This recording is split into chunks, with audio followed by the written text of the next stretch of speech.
G'day beautiful people, welcome back to my channel.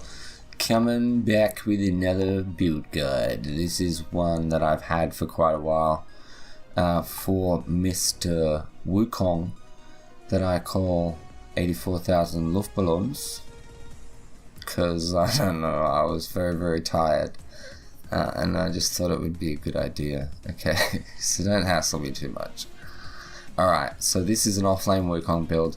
Everyone probably already knows how to build a good Wukong build. This is probably the same as what a lot of people already have, so I apologize. But got to get the builds out at some point, so I'm doing it now. Alright, people say that he's not so good anymore. He's still bloody good. Okay, you can still 1v2. Oh my god. So we have Lamplighter, because it's got order in the build, and oh my god, this card, I love it. Then we have Cull the Weak, probably what I would suggest taking early on, if not the next card, which is Tower Strider. It allows you to execute minions when they're at or below, if they're below 20% max health, rather. Makes your life so much easier in the off lane, because you don't have to make sure you get those last hits. You know how hard it can be to get last hits when minions are on your tower. This just makes it that much easier to help you get a little bit of farm. Not that he really needs help, because he's going to get more, but it's probably actually a little bit better now that his ultimate has been, or rather his passive coin gathering has gone down. So then we have Tower Strider. It just allows you to move faster when you're on towers. As long as you're running over your towers coming from base, you'll get there a little bit quicker. It allows you to dodge stuns on the tower a little bit better, meaning you don't have to use all of your abilities. It's very good. It's only on one cost. If you haven't tried it, try it out. It's pretty decent. Then we have Protective Sentry, because it's a ward and it's got order on this build. Then we have Guard Pester, 16 power, 16 basic armor penetration. Although this got nerfed, it is still a very good option at 5 points. If you're backing and you only have 5 agility to spend, why not grab this card? It'll make it a little bit stronger. Then we have Swamp Stalker. Considering he's a offlaner and offlaner, having the ability to deal an extra 30 basic damage to enemy units when you have no allied hero nearby, which, let's be honest, is almost the whole game, apart from maybe, you know, a couple of minutes towards the start when you jungler ganks. It's a no-brainer that you would probably want this on your build. Then I have Shadow Dancer, just because I didn't really want to put anything else on. You get to a certain point in the build where you're at like 8 or 9 cards and you kind of got to put something on. I mean, there's probably a better option I could have gone for somewhere, but I don't mind Shadow Dancer, especially considering the fact that it gives you power and basic armor and allows you to sneak up on someone and absolutely beat the shit out of them with your staff.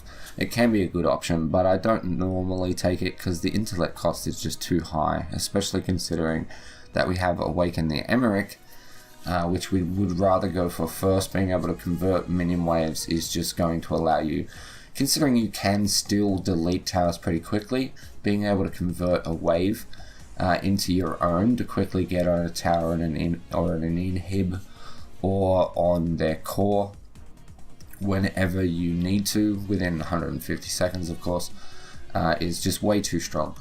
The 4 vitality 8 intellect cost can be quite costly, considering you're probably going to be going all into agility, but he still farms pretty well, so I don't feel like this is too bad. Then we have Sacred Alchemy. This works stupidly well on him, of course it does. Shielding Strikes is very good on Wukong. Do not underestimate this card. Then we have Godmother, simply for the fact that I put this on because I just have a dream where I just run a Godmother Wukong. This was pre-nerf, and I just think that would be just amazing. I've never gone and done it yet, so you can easily take this off, and I would recommend that if you're going to take it off, you know, something like Malink's Tribute can be a very good bet.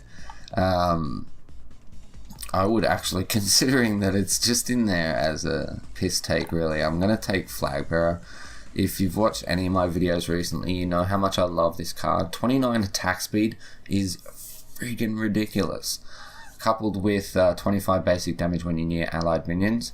this will make Wukong stupid strong. That extra attack speed is mental. So just adjusting the build midway through, breaking the immersion, but well. Then we have Knight of Asher, which I would definitely recommend, not necessarily every time doing this, but at least trying Wukong with just Knight of Asher. Knight of Asher is really good right now. 19 power, 14 attack speed, 24 basic armor. It's very costly.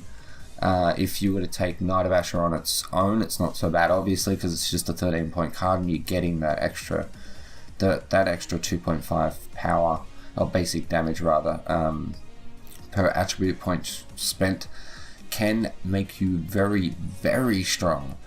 But even just the basic gain 30 basic damage, the 19 power, 14 attack speed, 24 basic armor, with something like Sacred Alchemy, can be very good. That, however, takes you to 21 agility.